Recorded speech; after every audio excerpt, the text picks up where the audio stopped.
girls. Today we're going to talk about how brass instruments make sound and give you a chance to experiment with that on your own.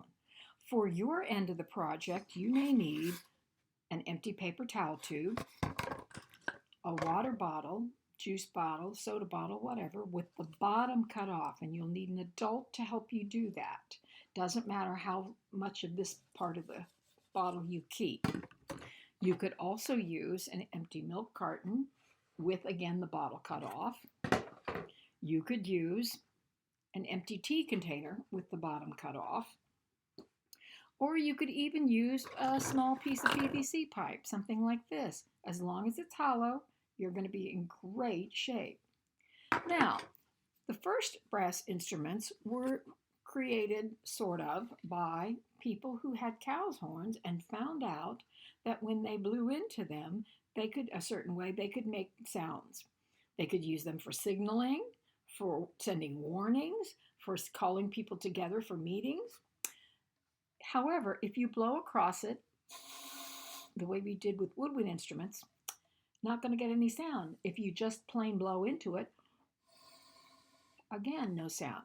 What you're going to need to do is you're going to need to buzz your lips by taking them and going. Now, if you put your instrument up to that and buzz into that, you will get a sound. Now, none of the sounds we're going to make today are going to be real pretty. If you want to hear some beautiful brass sounds, you need to listen to some of the other videos that we have suggested. So that was the cow's horn. If I take my lips and I buzz it, and then I make my lips either tighter as I buzz or lower, I'm going to change the sound. I hope you could hear the difference in those two tones. Not everybody in the world had cow's horns, so they created from what they had available. Here is a seashell. You will notice that on the end here, this has been knocked off and it's been smoothed down.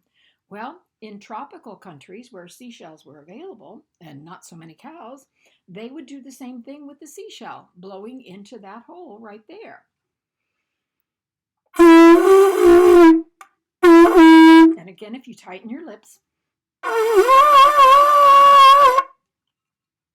you would get another sound. Later on, people decided to get a little fancier. This is an instrument from New Zealand. It's called a putarino, and it works the same way, except that this has been made of wood. It's been carved rather prettily and has some adornments in there of powis shell. But if I blow, or I tighten my lips, loosen them, whatever,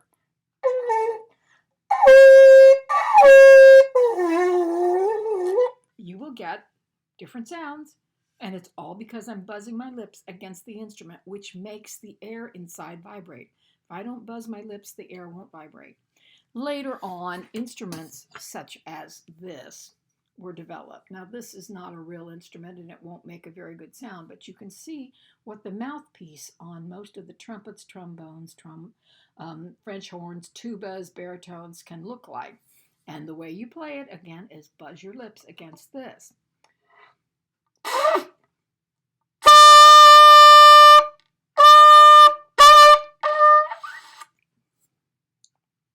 That's how that works. Now, how are you going to experiment with this on your own? Well, there are several ways. I suggest that you start with your water bottle. Again, make sure that that bottom has been cut over. Then you're going to take your lips, put it up there, buzz them again, and then put your instrument right up to your lips. Practice trying to tighten your lips and loosen them up to see if you can get different sounds. Now, if you've been successful with that, you might notice that if I take the water bottle in one hand, I take the milk carton in the other hand, you notice there's a difference in the size. So if I work with the milk carton now, I probably am going to get a lower sound because there's more space for the air to vibrate.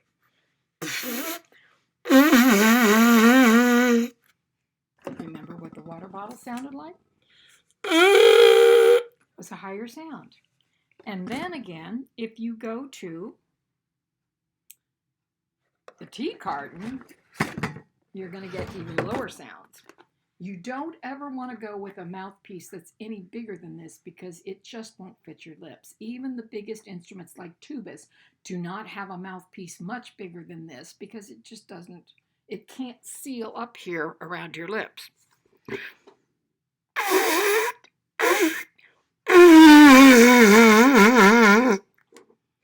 And those are the sounds that we can make and how we make sounds on brass instruments. Again, if you want to listen to some better brass sounds, oh, I forgot. PVC pipe also works too. If you hold it up against your lips.